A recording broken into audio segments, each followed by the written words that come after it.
오늘은 용서하시는 하나님입니다. 오늘 본문에서는 이스라엘 백성들에게 이제 너희들이 가나안 땅에 들어가면은 세상 사람들처럼 살지 말고 하나님이 시키는 대로 그 삶의 스타일을 회복해서 살아야 된다라고 하는 것을 말씀해 주고 있습니다. 하나님이 우리에게 주신 구원은 간단한 것이 아닙니다. 이 땅에 죄가 들어온 그날부터 하나님은 처음부터 우리에게 구원의 계획을 말씀하시고 인류의 역사 내내 구원의 역사를 진행하셨습니다. 그리고 친히 사람의 몸을 입고 이 땅에 오셔서 우리 죄를 위해서 죽으시고 또 부활하시고 구원하심으로 완전히 완성된 그 축복을 우리의 손에 쥐어주셨습니다. 그런데 지금 우리는 어디에 관심을 두고 살고 있는지 내가 조금만 생각하셔도 됩니다. 만일 여러분이 이 축복을 놓치고 여러분이 지금까지 내가 살아왔던 방식대로 계속 산다라고 하면은 정말로 안 되는 것입니다. 지금 이 말씀을 받는 이 시간에 여러분들이 갱신하고 또 회복해야 되는 것입니다. 하나님께서 여러분들을 축복하시는 그 사람으로 먼저 회복하라고 하는 그 이유가 뭡니까? 하나님은 우리에게 뭐라고 말씀합니까? 염려할 것이 전혀 없다라고 말씀합니다. 걱정하지 말아라 라고 말씀합니다. 불신앙하지 말아라 라고 말씀합니다. 두려워하지 말아라 라고 하십니다. 왜 그렇습니까? 절대 이유가 있습니다. 하나님은 오늘 저와 여러분이 잘났기 때문에 우리를 부르시고 구원하신 것이 아닙니다. 여러분을 먼저 부르시고 여러분을 통해서 다른 사람을 살리도록 하기 위해서 부르신 것입니다. 하나님은 처음부터 아담과 하와를 만드실 때에도 그냥 훌륭한 존재로 살도록 그렇게 하지 않으셨습니다. 처음부터 주신 하나님의 절대 약속, 그 언약이 있습니다. 창세기 1장 26절 말씀해 보니까 아담을 통해서 세상의 모든 만물을 하나님의 뜻대로 움직이도록 하시겠다라고 말씀하셨습니다. 그래서 범죄하기 전에 이 아담과 하와를 통해서 세상을 아름답게 움직였던 것입니다. 하나님이 아브라함을 부르실 때도 이 아브라함은 처음에는 알아듣지를 못했습니다. 그렇지만 하나님은 아브라함에게 약속을 주셨습니다. 아브라함이 그것을 알아듣는 데에는 오랜 시간이 걸렸습니다. 아브라함에게 내가 너에게 복이 되고 또 복의 근원이 되게 해서 너 때문에 다른 사람이 살고 열방이 복을 받게 하겠다라고 말씀하셨습니다. 이게 하나님이 아브라함을 부르신 이유입니다. 잘못 알아들으면 여러분들이 열심히 다니면서 사람을 살리려고 하는 이런 말로 들릴 수 있는데 그런 말이 아닙니다. 내가 너를 사람 낚는 어부가 되게 할 테니까 너는 나를 따라오너라 라고 말씀합니다. 모든 족속에게 가서 제자 삼아라 라고 말씀합니다. 여러분 때문에 다른 사람이 살도록 하나님은 절대 계획을 가지고 우리를 부르신 것입니다. 그렇게 부르신 하나님께서는 우리를 용서하시고 우리에게 힘을 주시는 하나님이십니다. 사람들은 어떻게 해서든지 간에 남을 욕하고 어렵게 만들려고 하지만은 하나님은 누구보다 여러분을 더 잘 아시기 때문에 용서하시고 우리에게 정말로 힘을 주시기를 원하십니다. 사람들이 하나님에 대해서 잘못 알고 오해하는 것이 있습니다. 뭐냐 그러면 뭔가 내가 잘 믿다가 실수하면은 하나님은 나에게 무서운 벌을 내리시는 하나님이시다 이렇게 이해하고 있습니다. 그러니까 내가 뭔가 조금 잘못하면 하나님은 나에게 벌을 내리셔. 내가 이 잘못을 했으니까 하나님은 나에게 이 벌을 내리셨나 보다. 그렇게 오해하고 있습니다. 근본적으로 전혀 아닙니다. 흑암과 사단의 손에서 고난당하는 여러분을 하나님은 무조건 용서하기를 원하십니다. 여기에는 어떤 조건이 없습니다. 무조건 용서하십니다. 그래서 우리가 앞에서 보면은요, 신명기 19장에 보면은 거기에 도피성에 대해서 나왔습니다. 심지어 모르고 살인한 자를 살려주라 그랬습니다. 그래서 도피성으로 보내라 그랬다니까요. 오늘은 뭡니까? 사람이 죽었는데 누가 죽였는지를 모릅니다.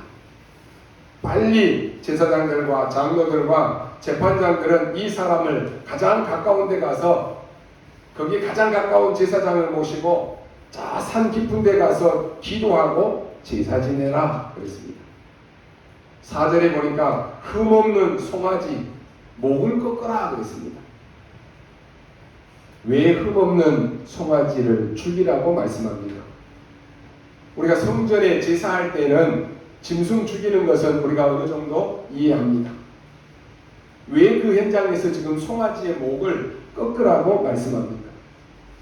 베드로전서 1장 18절로 19절에 보니까 너희가 알거니와 너희 조상이 물려준 헛된 행실에서 대속함을 받은 것은 은이나 금같이 없어질 것으로 된 것이 아니요 오직 흠없고 점없는 어린 양 같은 그리스도의 보배로운 피로 된 것이다 그랬습니다. 무슨 말씀입니까?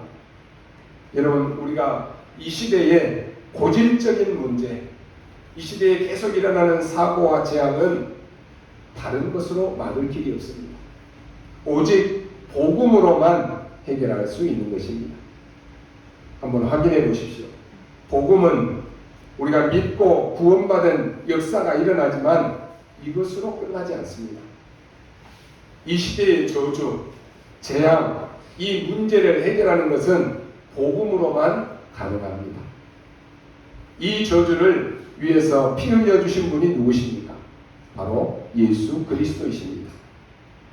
마가복음 10장 45절에 보니까 우리의 대속물로 죽기 위해서 오셨다 그랬습니다.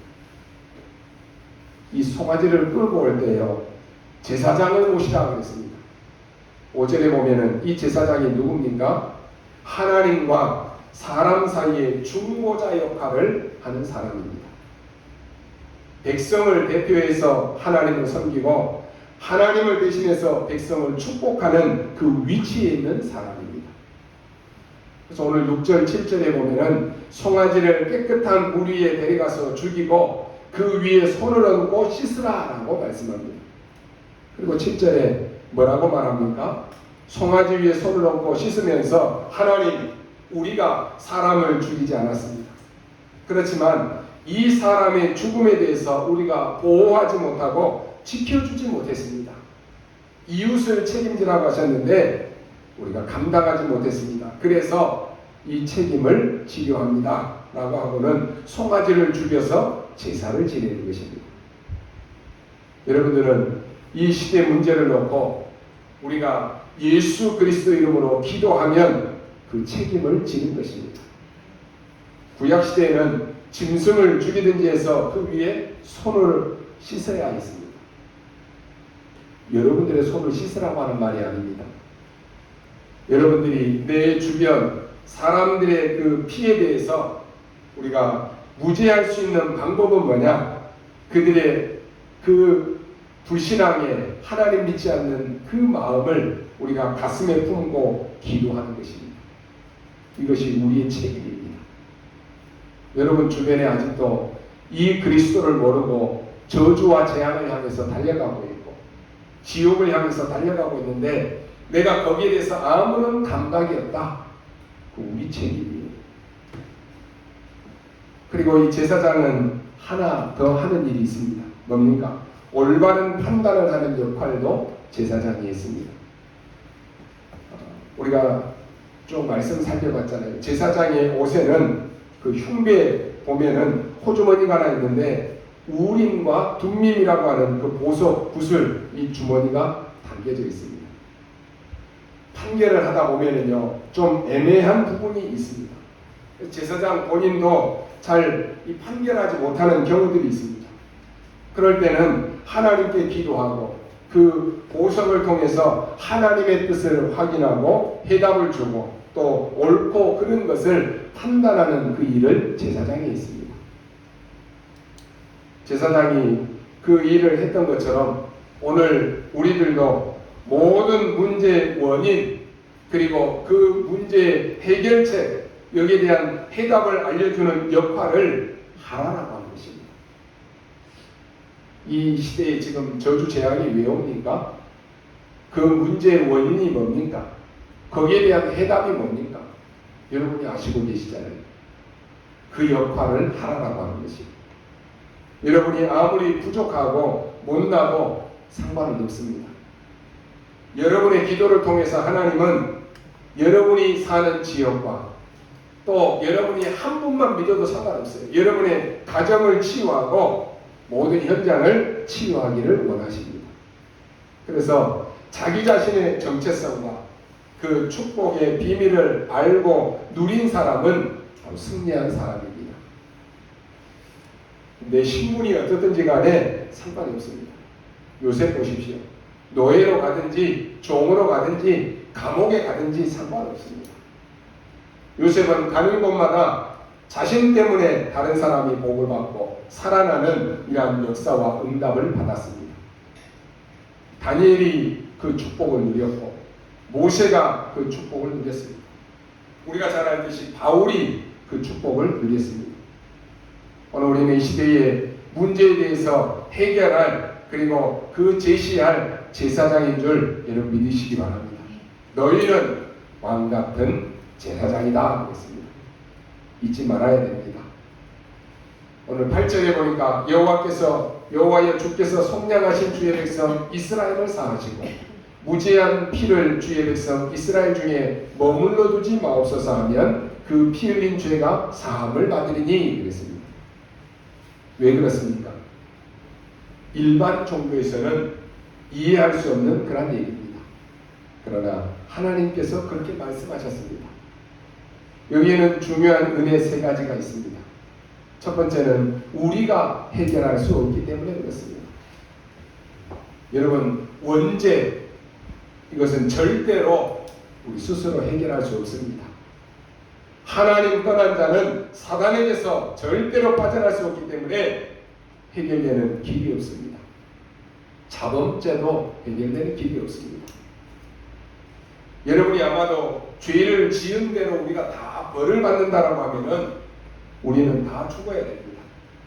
그래서 하나님은 길이 없으니까 우리를 용서하시겠다라고 하는 말씀입니다. 쉽게 말하면 뭡니까? 전혀 지식인들이 알지 못하는 이 악한 사단의 권세에 속지 않도록 용서하시겠다라고 하는 것입니다. 또 하나 은혜가 뭡니까? 그동안에 받았던 많은 상처들이 있는데 다 없애고 가라라고 하는 것입니다. 여러분 오늘 예배 드리시면서 기도하시기 바랍니다. 여러분 속에 상처 가지고 있습니까? 아마 내가 아는 상처도 있을 것이고 나도 모르게 지금 들어와 있는 상처도 있을 것입니다. 근데 그 상처가 결국은 여러분을 어렵게 만듭니다. 심지어 어떤 사람은 사고 났을 때나 큰 충격받은 적이 있는데 평생을 그걸로 시달리는 사람도 많습니다. 이 사람에게는 이것으로 지금 24하는 거예요. 어릴 때 받았던 상처 때문에 또 정신 이상이 와가지고는 계속 시달리는 사람도 있습니다. 하나님께서는 여러분에게 걱정하지 말라라고 말씀합니다. 왜요? 하나님이 용서하시겠다라고 말씀합니다. 다 용서하고 가고 다 없애고 가라라고 하는 것입니다. 오늘 암송아지가 나왔는데 모든 죄를 거기에 다 대속하는 것처럼 그리스도께 다 넘기라라고 하는 것입니다. 수고하고 무거운 짐진 자들아 다 내게로 오라. 내가 너희를 쉬게 하리라 그랬습니다. 이 말을 세상 사람들이 어떻게 이해하겠습니까? 많이 공부한 지식인들이 어떻게 이해하겠습니까? 그런데 이 일을 하는 곳이 바로 교회입니다. 그래서 여러분이 교회를 잘 이해하셔야 됩니다. 대부분의 성도들이 교회를 잘 이해를 못하고 다닙니다. 여러분을 저주에서 빠져나오게 하겠다 그랬습니다. 이 언약을 우리가 붙잡아야 됩니다. 지금 다 묶여있다. 절대로 되어지지 않습니다. 여기에서 나오라고 하는 것이. 많은 사람들이 영적 문제가 뭔지를 모릅니다. 또 하나의 은혜가 뭡니까? 지금 이스라엘은 애국보다 1세기나 뒤떨어진 그런 시계를 차고 있습니다. 여기서 빨리 나오라고 하는 것이. 요즘에 우리 젊은 세대들이 어른들이 나 때는 말이야 이런 얘기하면 꼰대라고 그럽니다. 시대가 얼마나 빨리 바뀌었는지 몰라요. 저도 간혹가다 우리 아이들한테도 그런 얘기하면 아빠는 너무 옛날 사람처럼 얘기한다고 그래요. 지금 이 애굽은요, 애굽 사람보다 이스라엘은 1세기 뒤진 시대를 차고 있다니까요. 그래서 빨리 거기서 나오라고 하는 거죠. 지금 3단체보다 우리 기독교는 1세기나 뒤떨어져 있습니다. 그러니 어떻게 이길 수 있습니까? 절대로 못 이기는 것이. 하나님의 백성이 세계를 움직여야 되는데 이 애굽의 1세기나 지금 뒤떨어져 있다니까요. 우리 중직자들이요, 교회 렘넌트들의 발판이 되어야 되는데 빨리빨리 갱신하셔야 돼요. 렘넌트들이 우리 중직자를 볼 때 우리 중직자들이 저러면 안 되는데 그 정도 되면 안 돼.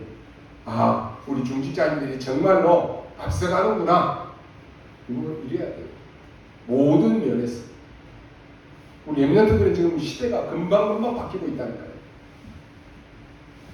우리 옛날의 생각을 가지고 절대로 안 바뀌고 있다. 그 꼰대돼요. 빨리 거기 있지 말고 나오라는 거예요. 오늘 하나님이 지금 전 하나님의 백성을 가지고 세계를 움직이는데 빨리빨리 우리는 갱신해야 됩니다. 얼마나 감사합니까? 지금 이 시대에 우리가 코로나로 인해서 많은 어려움이 있는데 우리에게 하나님이 말씀을 주셨습니다. 237개 나라 5천 종족. 생각이나 할 수 있습니까? 이 언약 속에 없으면 237이 나하고는 거리가 멀어요. 내가 하고 있는 일이 237과 상관이 없습니다. 그러면 응답 못 받는다는 것이에요. 지금 여러분이 하는 모든 일이 237과 연결돼야 되고 내가 하고 있는 일들 속에 5천 종족 살리는 응답이 있어야 되는 것입니다. 이걸 보고 은혜라고 합니다. 여러분이 오늘 지금 예배드리고 있지 않습니까? 그러면 엿새 동안에 여러분이 묵상할 단어를 반드시 잡으라고 하는 것입니다. 한번 여러분이 질문해 보십시오. 지난 주간에 많은 메시지 가운데 여러분이 딱 붙잡고 묵상한 단어가 뭐가 있습니까? 저는 어릴 때부터 신앙생활 하면서요, 많은 기독교인들이 열심히 신앙생활 하는데 가난하게 사는 것 많이 봤습니다. 뭔가 열심히 사는 것처럼 보이는데 무능한 중직자들 많이 봤습니다. 그러니까요, 교회 안에 와서 전도도 못하는데 계속해서 헤매이고 또 세상에 빠져서 고생하는 것 너무너무 많이 봤습니다. 그렇다면 이게 맞는 것입니까? 맞는 게 아니지 않습니까? 그건 틀린 거예요. 빨리 빠져나와야 되는 것이. 하나님은 지금도 말씀을 이루고 계십니다. 하나님은 지금도 눈에 보이지 않게 영으로 정확하게 역사하고 계십니다. 지금 우리의 신분이 뭡니까? 마귀 자녀입니까? 아니에요. 우리는 하나님의 자녀입니다. 그렇다면 오늘 우리는 불신자처럼 살아서는 안 되고 불신자 살리는 사람이 되어야 될 것입니다. 여러분이 이 작은 것만 생각해도요, 응답은 오기 시작합니다. 그래서 오늘 예배드리는 이 시간에 조금만 생각해도 여러분에게 굉장히 중요한 시간이 될 수 있습니다.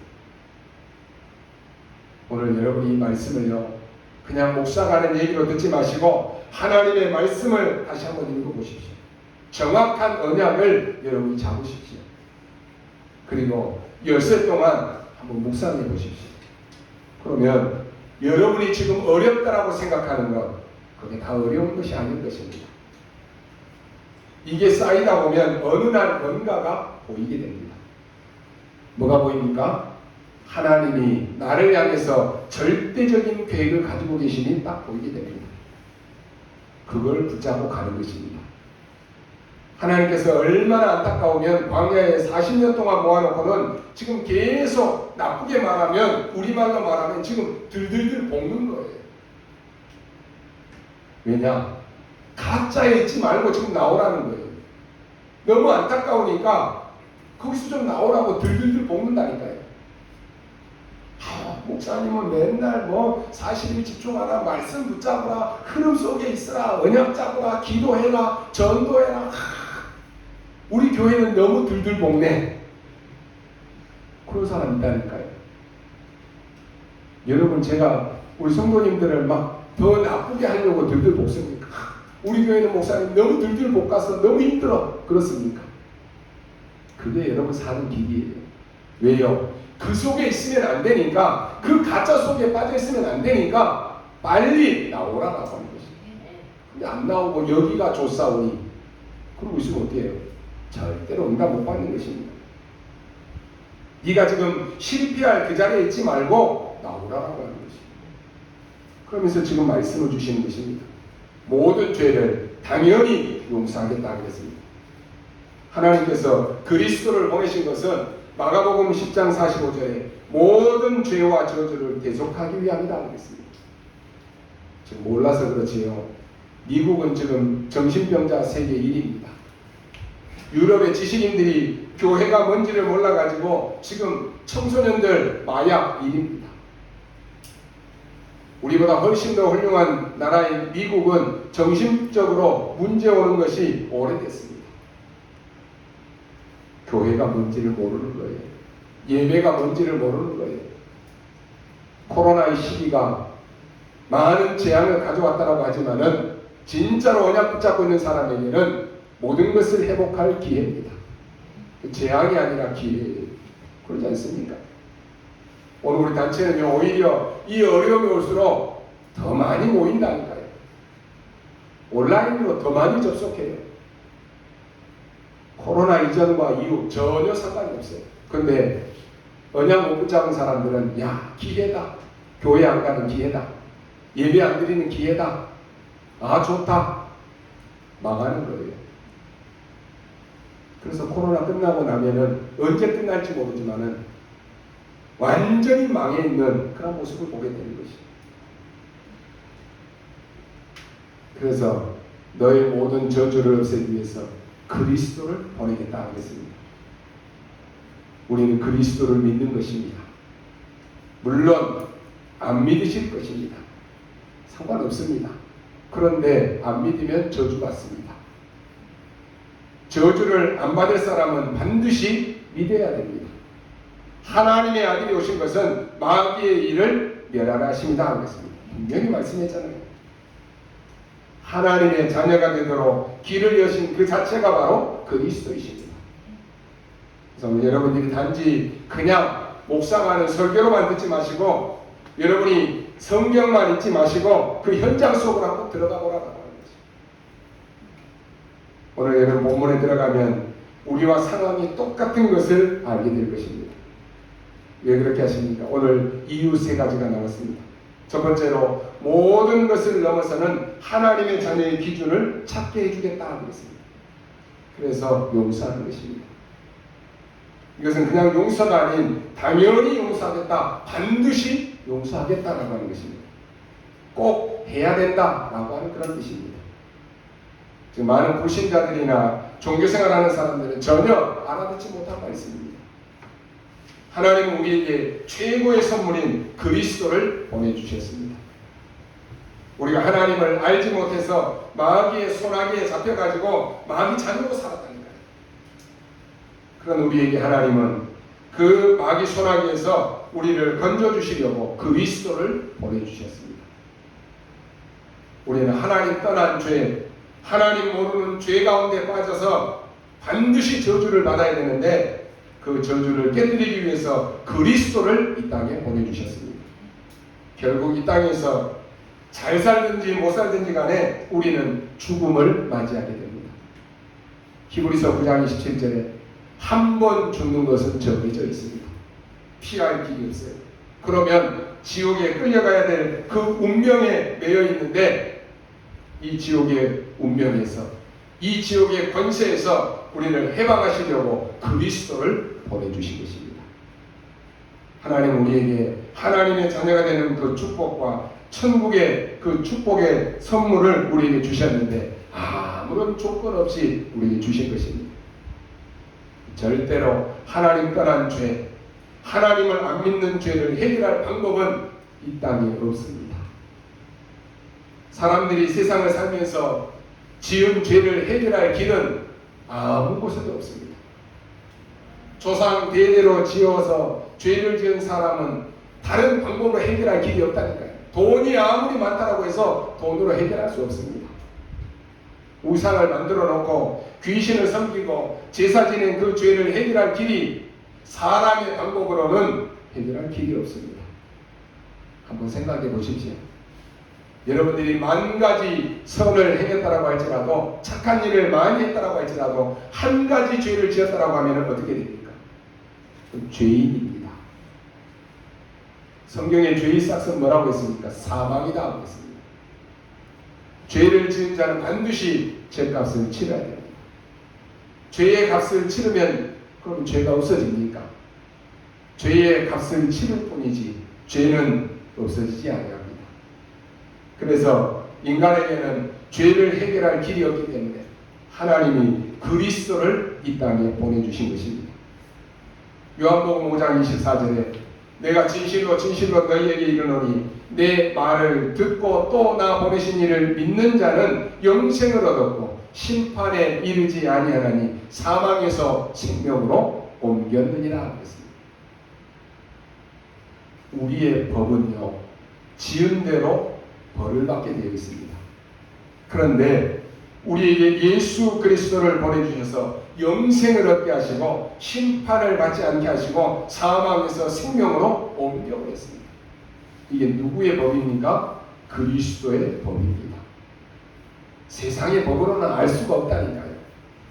우리가 받아야 될 모든 저주를 예수님께서 십자가에서 지셨습니다. 그래서 운명에 빠진, 멸망에 빠진 우리를 건져주신 것입니다. 법대로 하면요, 여기에서 지금 앉아있을 사람이 누가 있습니까? 법대로 하면 살아남을 사람이 누가 있습니까? 그런데 우리는 하나님의 법으로 살아났습니다. 여러분은 하나님의 자녀입니다. 그래서 여러분이 그동안에 가지고 있었던 많은 상처들 그거 품고 있지 마십시오. 여러분에게는 트라우마가 하나씩 다 있을 것입니다. 이제는 다 버리고 가라라고 하는 말입니다. 그래서 하나님의 자녀된 기준을 찾아내라라고 하는 것입니다. 우리가 생각하는 것은 전부 뇌에 각인됩니다. 뇌에 각인된 것은 영혼 속으로 들어갑니다. 어쩔 수가 없습니다. 그러면 이것은 영혼과 만나게 됩니다. 그래서 오늘 여러분 한번 기도해 보시기 바랍니다. 하나님께서 우리에게 주신 7대 언약의 여정을 찾아내시기 바랍니다. 도저히 종교로는 이해가 안 됩니다. 종교는 이에는 이, 눈에는 눈 이렇게 가르칩니다. 그게 종교고 그게 법입니다.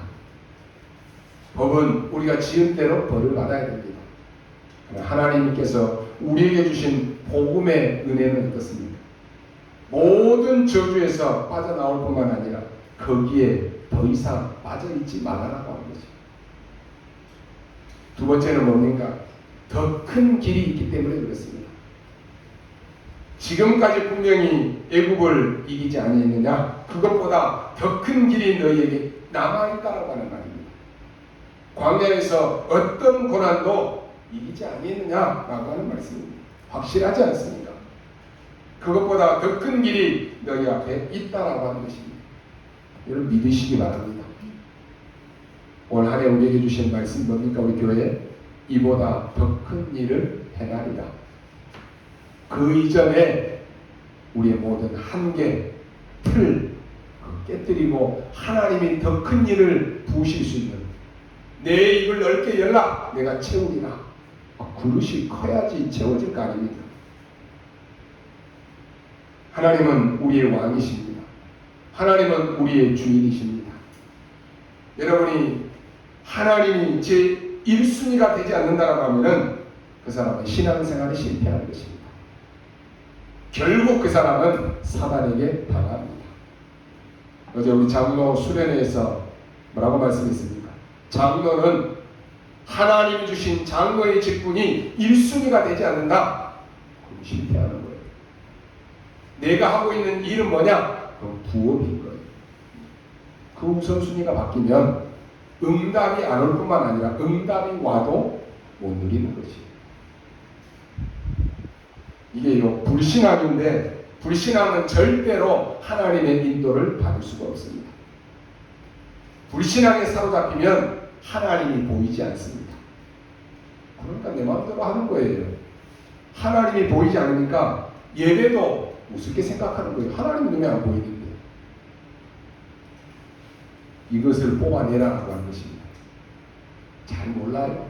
내가 이런 것이 있는지 내가 잘 모른다니까요. 우리의 내면에 있는 문제가 뭡니까? 불신앙입니다. 이것은요, 사람들한테는 숨길 수 있어요.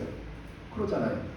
내가 불신앙하는 거 사람들한테는 감출 수 있다니까요. 그런데 하나님 앞에는 숨길 수가 없는 것이에요. 그럼 하나님이 모르십니까? 하나님은 다 아십니다. 세상에서 볼 때 착하고 진실하고 거룩하고 세상 사람들이 볼 때는 열심히 믿고 저 사람 교회 열심히 다니고 예수 잘 믿는 사람이다라고 하는데 하나님의 언약과는 정반대 삶을 사는 사람이 있다니까요. 그게 망하는 것입니다. 사람에게는 숨길 수 있어요. 하나님 앞에는 숨길 수 없습니다. 여러분이 하나님의 말씀의 언약을 내 마음에 간직하느냐 아니면 하나님의 말씀을 소홀히 여기느냐, 이 문제입니다. 하나님의 말씀인 언약보다 내가 다른 것을 바라는 것을 말하고 보는 것을 보고 망령되다라고 이렇게 말합니다. 유대인들은 그리스도보다 율법을 더 강조했습니다. 그게 망한 것입니다. 중세 천주교는 그리스도보다 공로를 더 주장했습니다. 그래서 망한 것입니다.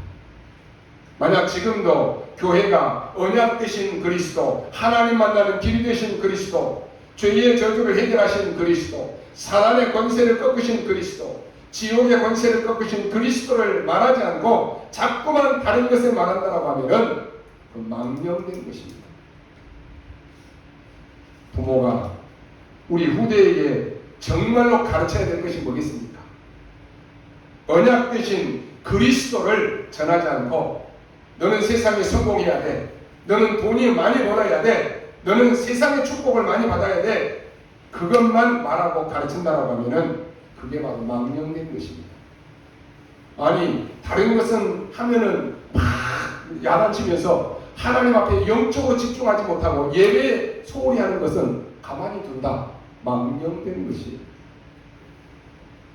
하나님과 여러분 방향이 안 맞는다.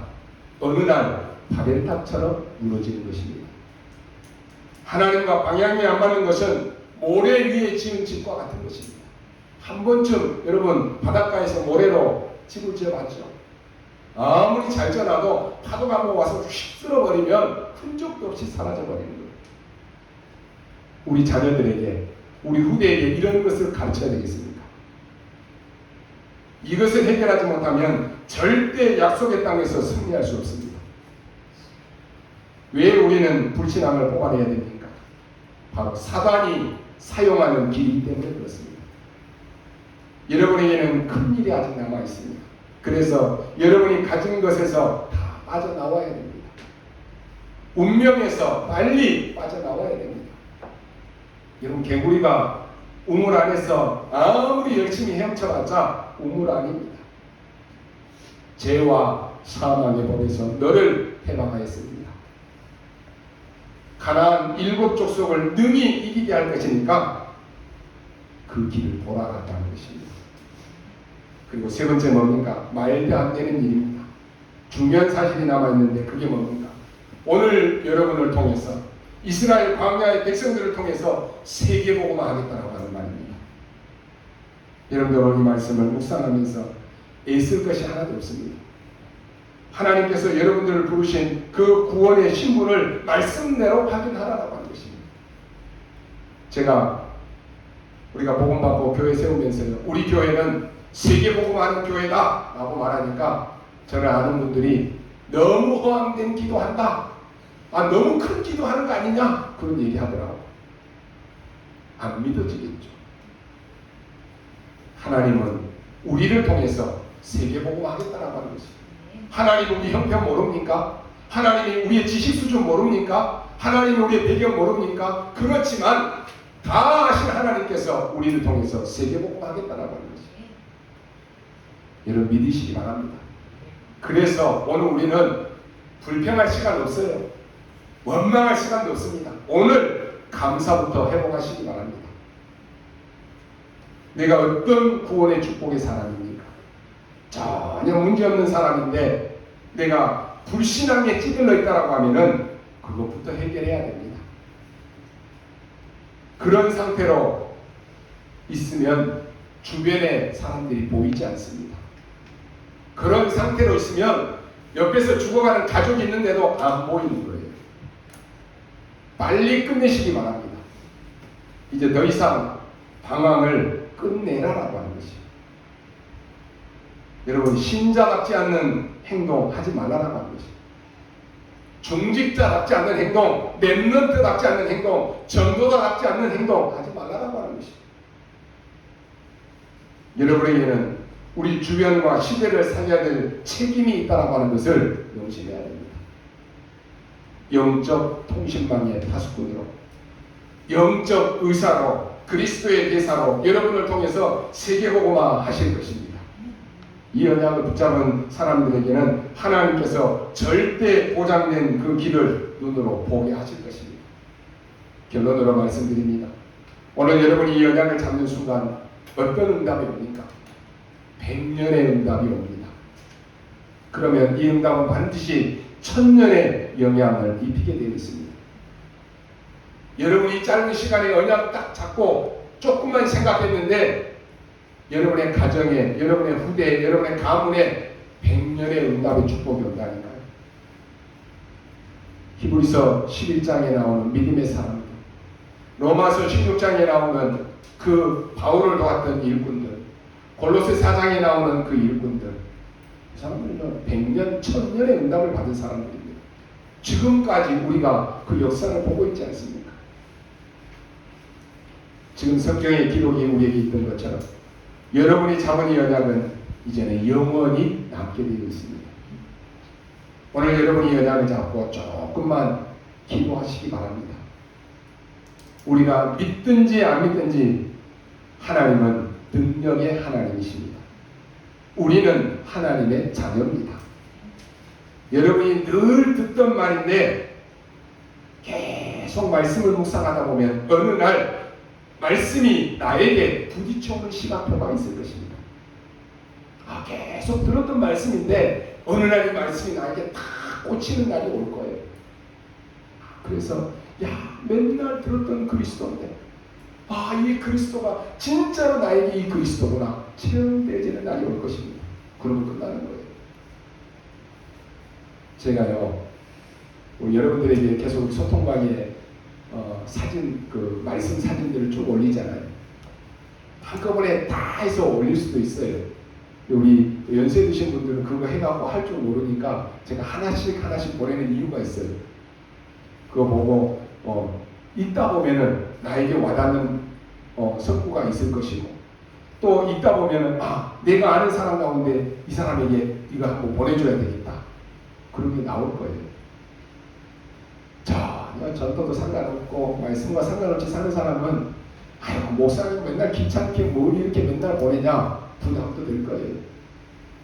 근데 그 중에 한 사람이라도 내가 이 말씀을 읽고 내게 은혜가 되고 내가 아는 전도 대상자에게 이 말씀을 보내서 이 사람이 살아난다라고 하면은 얼마나 큰 축복입니까? 저도 제가 아는 사람한테 아침마다 문자 다 보내요. 그거 제 초등학교, 중학교, 고등학교 동창이 전주에 있는데 그 친구에게 이걸 보내요. 몇 번 보냈더니 안 보냈어요. 그랬더니 친구 목사 그거 계속 나한테 좀 보내주면 안 돼? 그 소리 보내주는 거예요. 보내줘도 답장이 없는데 뭘 보내겠어요. 좀 보내주래요. 자기가 은혜 받는다고. 자기 일을 하는데 자기 손님들한테도 내가 보내는 그 말씀을 또 전달하는데 그분이 그거 말씀을 듣고는 신앙생활에 낙심해 있었는데 너무 힘이 된다라고 그거 했다고 문자를 또 스크랩해갖고 저한테 보내줬더라고요. 여러분이요, 자그마한 이 하나가 사람 살리는 일이에요. 여러분 전도자입니다. 전도자가 관심이 없다, 축복한 거 치는 거예요. 아유 목사님 나는 바빠가지고 아침에 읽을 시간도 없고 일하느라고 정신이 없는데 그렇게 살다 갈 겁니까? 한 번뿐인 우리 인생입니다. 오늘 여러분이요 정말로 믿고 기도하기 시작하고 언약 잡기 시작하면 여러분이 가는 길에 하나님은 모든 문을 여실 것입니다. 가는 데마다 하나님은 가난을 물리치고 경제의 문도 열어주실 것입니다. 가는 곳마다 영육 간의 상상 외로 하나님은 건강도 주실 것입니다. 왜 그럽니까? 세계복음화 해야 되기 때문에 그래요. 여러분이 조금만 언약 잡았는데도 그렇습니다. 지금 광야길에 있습니다. 지금 여기서부터 시작하라고 하는 것입니다. 오늘 지금 시작하라고 하는 것입니다. 언제 응답이 오느냐? 필요 없습니다. 여러분 진짜 응답 말고 가짜 응답 말고 진짜 응답 받아라라고 하는 것입니다. 여러분 하나님의 백성이기 때문에 진짜 응답 받을 자격이 있습니다. 지금 광야길을 가는 이스라엘 민족은 하나님의 자녀이기 때문에 그 응답 받을 자격이 있는 것이에요. 오늘 잡으시기 바랍니다. 여러분 기도하는 게 제일 편하고 제일 행복하고 제일 즐겁습니까? 아마 그분들은 누리고 있을 거예요. 옛날에는요, 옛날 얘기 안 해야 되는데 우리 성도들은 우리 서울에 삼각산이며 기도원이며 가서 기도하고 금식하며 기도하고 그랬습니다. 기도하려고 일부러 시간을 내서 장소를 정해서 기도하러 갔다니까요. 지금은 어떻습니까? 기도 안 해요. 집에서 좀 기도하라고 해도 안 해요. 예배 끝나고 잠깐만 5분만 묵상하고 기도하라 그래도 안 한다니까요. 여러분 지금부터라도 일부러라도 기도하는 시간을 한번 가져보시기 바랍니다. 많이 할 것도 없어요. 여러분이 이번 주간 붙잡은 말씀 한 단어 가지고 잠깐만 묵상해도 역사가 일어난다니까요. 근데 왜 그것도 안 하냐고 하는 것이. 하나님의 언약을 붙잡고 계속 기도하는 이 시간이 얼마나 감사한지 모릅니다. 여러분이 기도하는 그 시간은 시공간을 초월해서 하나님이 역사하십니다. 왜 이렇게 해야 됩니까? 아마 나중에 깨달은 것입니다. 우리 렘넌트들이 여러분들이 이 기도할 수 있다면 어떤 상황이 있어도 상관없습니다. 노예로 갔는데 하나님께서 요셉을 위해서 그 밭에까지 복을 내리셨다고 그랬습니다. 여러분이 어려움 당해서 가는 것처럼 보이는데 여호와께서 요셉과 함께 하시므로 그랬다니까. 그걸 말하는 것입니다. 불신자들이 여러분을 보고 여호와께서 너를 통해서 형통케 하시는구나, 끝나는 거 아닙니까? 여러분이 굉장히 힘든 일이 생기고 낙심한 일이 생겼는데 여러분이 이 기도할 때 힘이 생기는 것입니다. 이걸 찾아서 가나안 땅에 들어가라고 하는 것입니다. 오늘 우리 렘넌트들은 이 언약 붙잡고 세계로 나가시기 바랍니다. 이래서 안 돼, 저래서 안 돼, 우리 집은 이러고 나는 이러고 안 돼, 다 핑계입니다. 핑계대지 마십시오, 여러분. 하나님이 여러분과 함께 하신다라고 약속이 있습니다. 그래서 오늘 언약 잡고 시작하십시오. 여러분이 중요한 기도 제목을 붙잡고 엿새 동안 한번 해보시면 뭔가가 나올 것입니다. 그거 붙잡으라고 하는 것입니다. 그리고 주일 예배 드리다 보면 또 뭔가 나옵니다. 가장 중요한 거 하나가 나오는데 뭐 해야 될 것이냐? 그런 걱정 안 해도 되는 것입니다. 금방 응답 옵니다. 기도가 되어진다. 응답 온다니까요. 그런데 이건 놓치면 되겠습니까? 정말로 여러분이요, 기도가 뭔지 아는 사람은 내가 잠깐 눈 감고 기도하는 그 시간이 가장 행복하고 가장 기쁜 시간이에요. 여러분에게 정말로 하나님이 함께 하셨어요. 아, 그래, 하나님께서 나를 이 회사를 살기 위해서 나를 여기에 보내셨다. 그럼 당당해지는 거예요. 그렇지 않습니까? 하나님이 보내신 선교지인데. 이건 놓치지 마시고요, 지금부터 언약 잡으십시오. 문제는 우리가 언약 놓치는 데서 오는 것입니다. 여러분, 문제 왔습니까? 내가 언약 놓치고 있었는지 한번 확인해 보십시오. 아, 나는 하는 것마다 잘 안 되는데요. 내가 지금 언약 붙잡고 언약 흐름 속에 따라가는지, 아니면 다 놓치고 내 마음대로 살아왔는지 한번 생각해 보라니까요. 모든 문제는 여러분 언약 놓친 데서 오는 거예요. 아, 우리 가정은 왜 자꾸 이러는데요? 언약 놓쳐서 그런 것입니다.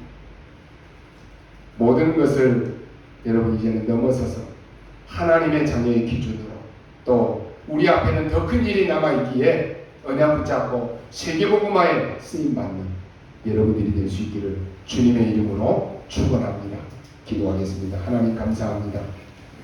오늘 우리를 이 시대에 많은 사람들이 있는데 나를 택하여 주시고 불러주셔서 하나님의 자녀된 축복을 주시니 감사합니다.